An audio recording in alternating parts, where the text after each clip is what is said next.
Welcome to Wanna Bet, the daily gambling game show that takes betting seriously, but not much else. Get our favorite plays on the totals, sides, props, exotics, and futures to jump on now. So let's get it started with Jason and Ben. Let's get it started with Jason and Ben. Let's get it started with Jason and Ben. Something custom chemicals about the console fairly known. Let's get it started with Jason and Ben. Let's get it started with Jason and Ben. What's going on, everybody? Happy weekend, or basically happy weekend.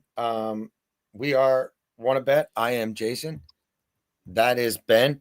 And we are fired up to be with you guys after what could only be described as a bizarre, wacky, unpredictable in many ways, opening game of the NFL season that we were really excited to bet and watch. And obviously there are some things to deconstruct in the aftermath of that. As always, we've got our favorite plays for you guys here in one spot, a heavy football focus with college relaunching tonight for week 2, week 3, whatever you really want to consider it. Obviously, second game of the NFL week 1 slate tonight in Brazil. We've got other plays for week 1 we want to continue to give you guys while we think there's still value there. Some MLB and other stuff to touch on as well. Beltway Ben, let's start though where we always do. How did it go last night? Look, there's not a million, but there's a lot of plays that I had on this NFL game that we gave you out over the course of the 3.5 months or so we've been doing this show. Some of them were very profitable. Our Jalen Hurts parlay, Hurts anytime touchdown, Hurts under 27.5 passing receptions, that crushed for us. We have a lot of parlays that are still alive, multi-team parlays, multi-leg parlays that involve the Eagles scoring over 20.5 or 21.5. I know some of you guys, back when I was giving those out, kept saying, well, the Eagles, are probably thinking, the Eagles are expected to score 28 points in this game. Why do I keep seeing him using 20.5 and 21? Well, that's why. Eagles obviously did not cover. I had them at 6.5. I had them at 7. I had them for plus 118 at 8.5. Look, Ben, these games are played in real life. They're not played in our heads and in our computers. I tend to think if Jalen Carter gets hurt at some point in that game, if it's anything other than he literally is tossed from the game right before the first defensive snap, I don't think Dallas scores 20 points. I don't think they march up and down the field, running up the gut the first 2 drives and exploiting what was unexploitable last year with that huge nose tackle on the field. He's one of the 3 to 5 most important players in that game. And it's not like they could prepare for it. It's not like he got hurt in warmups and Vic Fangio had 90 minutes to adjust. And by the time Vic Fangio did adjust and started blitzing and bringing some heat, the Eagles defense bossed the rest of that game. Unfortunately, for those of us who needed the Eagles to at least get one more field goal out of this cover, even with their offensive issues, even with the offensive line getting hurt, I feel really strongly that Carter plays in this game, even plays half this game. I've got a winning ticket at 6.5 and 7 and maybe 8.5. Your thoughts on the game? Yeah, I agree with the Carter point, but I will say, that secondary looked awful, and they were getting pressure on Dak and he was moving around. If CeeDee Lamb makes a few catches, this game might have gone the other way. They're down the stretch. The one across the middle of the field, that's a ball that he catches 95% of the time. Now, the one on the sideline he dives for, everybody's kicking him because of the previous drop. Oh, he dropped another catch. That's a tough play. He's diving. Fine throw, but it's a tough play.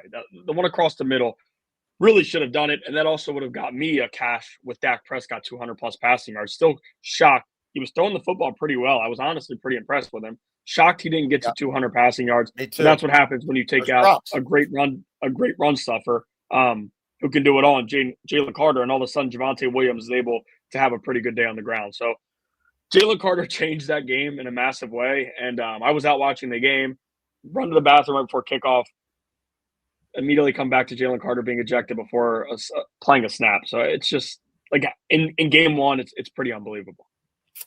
Yeah, that's a new one for me. And then obviously the 1-hour delay. I think you look at when that happened, the Eagles just had a huge momentum changing play.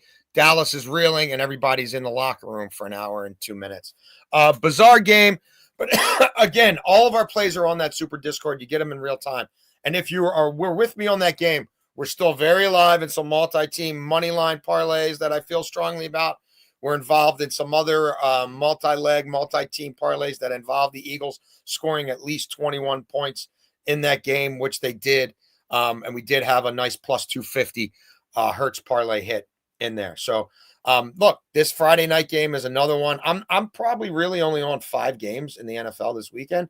2 of them are the kickoff games. So I'm excited about tonight's matchup. Let's go to first down, Ben. What you got? Yeah, we'll stick to that Friday night game. And I'm going to go with Justin Herbert's longest completion, over 34.5 yards. And we talked about it a little bit off air yesterday. But he's over this in 10 of 17 games last season, including both matchups with that Chiefs defense. Spags is aggressive, and he sends a lot of guys. He does a lot of different things, and sometimes that hurts them over the top. They allowed opponents over this in 11 of 17 games last season, including their first 6 games of the year. This field, I'm expecting to see a ton of jailbroken plays like we saw last year in Brazil. Both teams went over this in that Eagles-Packers game last year, and it was 2 massive plays, 50-plus yards. So I think we're going to get that again, and you look at some receiving options for him. Ladd McConkey, we know what he can do with Yak. And Quentin Johnson, like, he's been a bust, hasn't done a ton of great things. He has big playability. Yeah, they will take shots to him down the field. We need him to catch the football. Catch the damn ball. Shots, right. They will take shots to him down the field. He's healthy. He does not have an injury designation for this game, so he's expected to play. I do think Herbert takes some shots down the field. Not really buying that run game right now, and I do think he goes over the 34.5 number.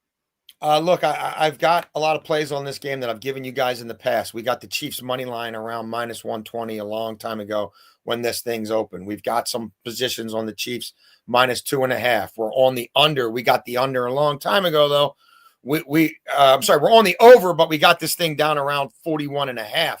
I do think that field in Brazil is going to be conducive to explosive plays. Defenders being really at a disadvantage when the offense cuts, when the offense shimmies. We saw it last year really favor offensive players in the open field. I think that'll be the case again. I do have some new plays on that game I'll get to in 4th and short. It's 4th and short, not 4th and long. And I've got a same game parlay on this in overtime. First down, though, I want to give you guys this BYU play now. This continues to soar. I gave it out at a better number on the Super Discord when I actually played it a couple days ago. It continues to soar over 20 now against the Stanford team that I just don't think is ready for prime time. I don't think they're ready for a noon kickoff. I definitely don't think they're ready for going to Utah in the elements, in some altitude, facing a BYU team that is usually really good at home, that won 11 games last year and is bringing a lot of returning starters back. By the way, Ben, when I'm looking at these college games, one of the metrics I'm looking at the most is how good was the team last year and number of returning starters coming back, because college football is mashugana. It's complete reboot every year. But if you have a stalwart defense in particular, and you won, say, 11 games last year, and most of those key guys are back, and they look cohesive early, and I'm looking at a Stanford startup with Andrew Luck trying to figure out how to be a GM, and Frank Reich already a lame duck coach. And this is a team that couldn't do anything against what I think is going to prove to be a pretty bad Hawaii team. And I think BYU's got a chance to flex their muscles here and win this game by 3 scores. Let's take it down to the 18.5, which is around where this thing opened. It opened around 17.5. I'll pay that 134. And again, if you're on the Super Discord and you're tailing me, we got this at a better number earlier in the week. Second down. Going with 2 plays here, both involving the same player. We're going to go with Xavier Worthy over 59.5 receiving yards, minus 110. And Xavier Worthy over 4.5 receptions. And I'm paying a little bit of a price. I'm taking it to 4.5 instead of 5.5 because I just feel pretty more comfortable with that 5 number. No Rashee Rice is massive for this matchup. And we saw what he did last year, especially down the stretch. Over this in 2 straight games to end the regular season when he played the final game, they didn't do much. And then 2 of 3 playoff games. In the important moment, Mahomes looked his way. Everybody is on Hollywood Brown this season, early in the year, until Rashee Rice gets back after that 6-game suspension. All we're hearing is Hollywood Brown. Hollywood Brown was there last year. I'm not really understanding where everybody's buying into him breaking out. Like, he didn't do anything. It never really felt like he fit in. Meanwhile, Xavier Worthy, they were doing whatever they could to get him the football, whether it was end arounds. I mean, the first play against the Ravens, he busts one for 45 yards for a touchdown. And it's like, that's Andy Reid in a nutshell. Now, when you take these props here, of course, we don't get rushing stuff, but I do think they're going to hit him on a few screens. we talked about it before, how this field is for defenders and guys who can cut the way Worthy can, guys with the speed that Worthy has. I think we could see, quite honestly, a bomb from Mahomes to him down the field. But even if not that, he's going to get a lot of underneath things and let him try to make plays on this field. I do like him over the 4.5 receptions at -165 and also over 59.5 receiving yards. He's their new Jerick McKinnon. He comes in tight spaces and gets fed the ball, direct snaps, little pop passes, pitch plays.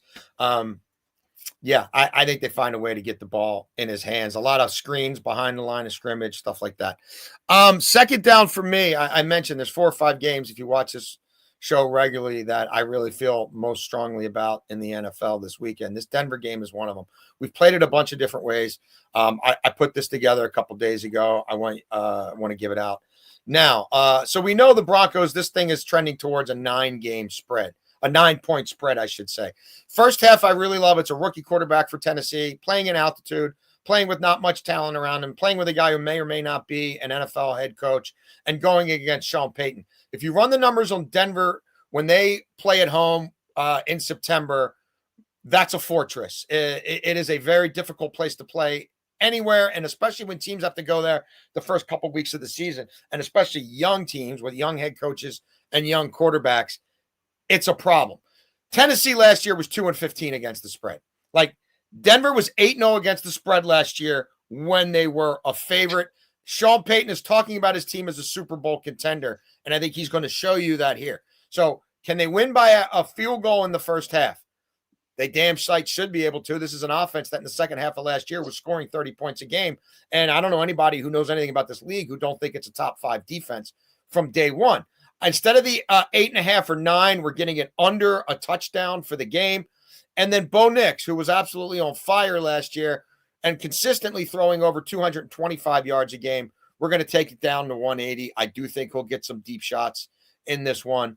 And look, if it's a total blowout and he doesn't play the fourth quarter, that again is part of the reason why I'm taking this below 200 yards. If you want to ramp it up, if you want to use this as a template and get a little more ambitious with it, and you think Denver covers the real true first half line, which is around 4.5 or 5, and you think they cover the 9.5 or the 8.5 for the game, go for it. But for $1.50, I like this one.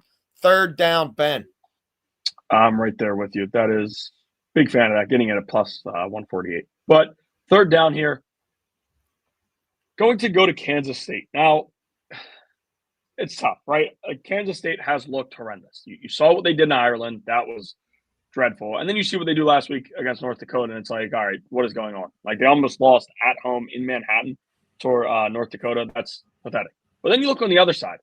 Army, right? They actually did lose to Tarleton State. And I get it. Good FCS school. FCS and FBS are 2 completely different areas. Like, yeah, 2 completely different areas. Kansas State, they're going to settle down. They are the far better team on paper. And Dylan Edwards, he is a game changer. There's a good chance he's back Saturday. Even if he doesn't play, I do like this because I think this defense settles against an odd Army offense who couldn't get anything going against Tarleton State. And a kicker who's a true freshman who he's got a ton of struggles. He needs to figure it out. But this is a get-right game, like I said, for the Kansas State defense. The game is in Manhattan again. It's a home game. Their fans are pretty disappointed so far, but I still think this is a better team than we've seen. I think this is a top 25 team. Avery Johnson is a better quarterback than he's shown so far, and he actually turned it on when they needed him to last week. Now, he should against the North Dakota team, but he did turn it on when we needed him to. I think they win by 3 touchdowns, quite honestly, and would probably take it up to 20.5. Before the show is an official play, we're playing 16.5. I may have a play on this game in tomorrow's game and in tomorrow's show. I want to do some more work on it, run some more numbers, but Army not being able to manhandle Tarleton State with that option offense up front. Like, if they couldn't bully that team up front, then how is that going to work? Like, I just I don't want to go too crazy about one game. I want to go back and, like I said, do a little more work on it. But I might play the Army team total under. Like, I'm probably going to be on this game by our 11 o'clock kickoff show tomorrow. But I that might be, I'm thinking of just playing it that way as well. I might have Meatball telling you on that one soon. Third down for me. I got to fade Eduardo Rodriguez against his former team here. I know the Red Sox are dealing with a few injuries, Roman Anthony, whatever. But, this would have been a lefty-lefty matchup for him anyway. Eduardo Rodriguez, if you haven't been watching the show lately, I will update you on what happens to Eduardo Rodriguez in the first 3 innings of games when he pitches at home. 293, 350, 472 slash line against him. That's an 822 OPS. He has a 5.7 ERA at home for the year. In the first 3 innings of games, it balloons to 6.07. You look at him his last 7 games, he's walked 19 guys, Beltway Ben, in 38 1/3 innings pitched. Try doing that against this Red Sox lineup. This kid Toll, the youngster pitching for the Red Sox, I think he's pretty damn good. I think they were pretty smart in how they brought him along. A lot of people who cover the minor leagues, who I read their work religiously, have me pretty sold on this kid. I don't know about maybe third time through the lineup, but I just need him to hold the fort down here a little bit in the first 3. So give me the Red Sox plus 134 to lead after 3. If you want to fade, look, I also have bets fading Rodriguez over 2.5 earned runs allowed. I've got some Red Sox first 5 action in this game as well, but I like the first 3 market here. Eduardo is often not ready to go from the first inning on. 4th and long is not 4th and long. It's 4th and short. Quick hitters, something to get you guys paid in the first quarter, first half, first 3 innings, something along those lines. What do you got here, Ben? Yeah, I'm going to go here with a familiar face. Anybody who watches our show. Even big fan of her work and your work together. Absolutely. And anybody, even the people who are obsessed with us and watch every day and comment things. But no, anybody who watches this show at all knows how much we like Cardoso here. Over 3.5 first quarter points. We've given it out a ton. We've given her a regular number out, and we usually do get it at a more fair price. Now it's up to minus 160. I don't care. I will still play it. She's facing an awful Fever defense. Caitlin Clark's done for the year now. That's going to impact them a little bit. She's been out for a while. The defense wasn't good with or without her. But, now your team feels that a little bit. They're only 2 games up in the playoffs. They're not fully in yet. By the way, we did cash. I forgot to mention it earlier. We did cash the Valks to make the playoffs last night. They clinched. Yes. Very exciting. So they did clinch the playoffs last night. But we did cash Cardoso a few days ago. Fever allowing 24.6 points per game in the first quarter over their last 7 games. That is the most by 3 points in the WNBA. So with the work she does inside, again, 2 layups is all we need. She did it last game. I think she's going to go on a little run here. We heard Angel Reese call the teammates out a little bit. Cardoso's a dog. I think she's going to turn it on. I like her over 3.5 points in the first quarter. You didn't take much for you to convince me and Meaty. We're on you. We're right there with you. 4th and short is another one of my favorites here. Someone like Miss Cardoso, who might be headed to the Wanna Bet Hall of Fame, along with Quinny P and Freddie P. Freddie P helped me at least push yesterday. And I'm not on Quinny P today. First time in a long time I'm not on Quinny P. Today. Yeah. Andrew Abbott, when he pitches at home, Beltway Ben, I like to dig into those first 3 markets. So we're going to take this game under 2.5 total runs in the first 3. Andrew Abbott has 14 starts at home. His ERA in the first 3 innings of those starts, it's almost damn near middle of September now, 0.64. He has a 0.64 ERA when he pitches at home in the first 3 innings. When he does get in a little bit of trouble at home, and it's not very often, it's usually when we start itching towards getting into the top of that lineup a couple of times. How about Peterson on the road first 3 innings, 2.50 ERA. Peterson, 190, 277, 244 slash line against him for the season, first 3 innings on the road. Neither of these teams are especially prolific offensively. The Mets are 17th in the majors in runs scored in the first 3 innings of games on the road. That is a little bit of a bandbox there. It does give me a little bit of pause. But, the Mets are 25th with a 638 OPS on the road for the season against left-handed pitching. So I think Abbott does what he does and shut them down. And look, I may also be in on this. Sometimes it takes longer for these markets to form. I got to see where they have the run scored for the Mets through 3 innings. It's probably going to be at half a run. I still might go on there if the plus money is where I think it should be. Overtime, Beltway Ben. What? I have a same game parlay that I'm going to play here. We're going to go with both quarterbacks. This is for tonight's game. Both quarterbacks will throw for 200-plus passing yards. Will Dissly, 5-plus receiving yards, and Xavier Worthy, 50-plus receiving yards, plus 185. Chiefs had some struggles against tight ends last season. Will Dissly should be easy on a few pop passes. Easy to get him 5 yards. I'm not really too worried about that one. Both quarterbacks that throw for 200 did get us to like minus 140 by itself or minus 150. That one's tight. But again, with these circumstances, with both, like I'm not buying either run game a ton. And last year we saw Mahomes struggle to get to 200 yards in a number of games, which was pretty shocking.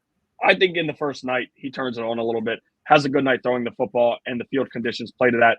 Xavier Worthy, we already broke down. I think he gets 50-plus with no problem. So plus 185 for this game, same game parlay here. I've got a same game parlay as well here. You know we're on the Chiefs money line. Why do I like it? Well, it's Andy Reid in week 1. And Harbaugh is no slouch, but Harbaugh's without his first string left tackle. The Chargers have 12 in a row straight up losses as a dog. The Chiefs are 9-1 in week 1 since 2015. Again, we know about Andy Reid with extra time to prepare. Patrick Mahomes in week 1 for his career, guys. He's 6-1. His team's averaged 34 points per game. He averages 294 passing yards per game. 21 passing touchdowns to 2 interceptions. 7 times he's thrown for, in 5 of those 7 games, he's thrown for 3 passing touchdowns or more. These were under games against the Chargers last year. If this game was being played in either of their stadiums, I might be under and I might be going differently. But on that surface in Brazil, with all this time to prepare, defenders will be slipping. It's going to be unfair to them. You've got a motivated Mahomes coming off a loss the likes of which he's never experienced before. Look, I didn't give this out in 4th and short, but I meant to. I'm also on a Travis Kelce first half touchdown, which you can find at plus 400. So some people are playing the first touchdown of the game, first Chiefs touchdown.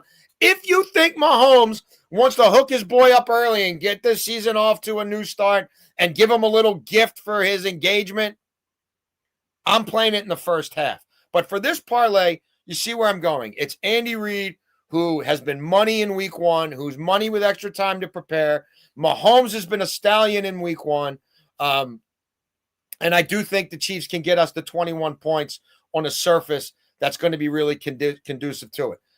Let's see how their left tackle holds up. I understand that's a variable. And no Rice with the suspension. I understand that's a variable. But the Chiefs have had the Chargers number. The Chiefs also have 17 straight one-score wins, Beltway Ben. So we know what tends to happen, and that's why I'm on money line and not laying the points in most of my Chiefs bets. Just give me a win, because that's what they do. They win ugly, and especially in the regular season, they find a way to win.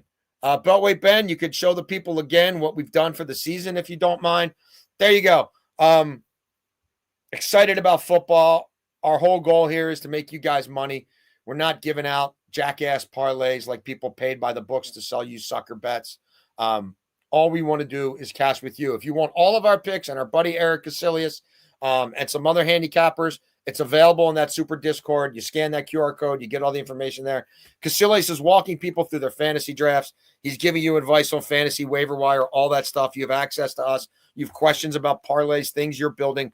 We're there for you. You're also, again, getting all of our picks in real time. We know you want to bet. We want to bet. We want you to want to bet with us. How about that? And we will see you tomorrow. We thinking 10:30, 11? What are we thinking tomorrow, Beltway Ben, to beat the noon kickoffs? I would say, 10:30. 10:30 tomorrow. We will have Want to Bet. We'll be with you again Sunday as well, probably at noon. We do this every day. We thank you for tuning in. See you tomorrow on Want to Bet.